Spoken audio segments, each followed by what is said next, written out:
25 ಅಡಿ ಆಳವಿದ್ದಂತಹ ತೆರೆದ ಬಾವಿಗೆ ಆಕಸ್ಮಿಕವಾಗಿ ಬಿದ್ದ ದನವನ್ನ ಅಗ್ನಿಶಾಮಕ ದಳದ ಸಿಬ್ಬಂದಿ ಯಶಸ್ವಿಯಾಗಿ ರಕ್ಷಿಸಿದ ಘಟನೆ ಮಂಗಳೂರು ನಗರದ ಪಚ್ಚನಹಳ್ಳಿಯ ಬಂದಲೆ ಪ್ರದೇಶದಲ್ಲಿ ನಡೆದಿದೆ. ಫ್ರಾಂಕ್ಲಿನ್ ಫರ್ನಾಂಡಿಸ್ ಅವರಿಗೆ ಸೇರಿದ ದನ ಭಾನುವಾರ ಸಂಜೆ ಬಾವಿಯ ಸಮೀಪ ಮೇಯ್ತಾಯಿತು. ಈ ವೇಳೆ ಸುಮಾರು 25 ಅಡಿ ಆಳವಿದ್ದು ನೀರು ತುಂಬಿದ ಬಾವಿಗೆ ದನ ಆಕಸ್ಮಿಕವಾಗಿ ಬಿದ್ದಿದೆ.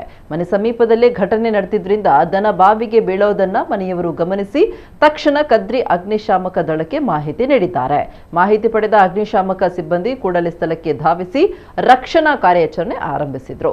ಸ್ಥಳೀಯರ ಸಹಕಾರದೊಂದಿಗೆ ದನವನ್ನ ಸುರಕ್ಷಿತವಾಗಿ ಬಾವಿಯಿಂದ ಮೇಲಕ್ಕೆತ್ತುವಲ್ಲಿ ಯಶಸ್ವಿಯಾಗಿದ್ದಾರೆ.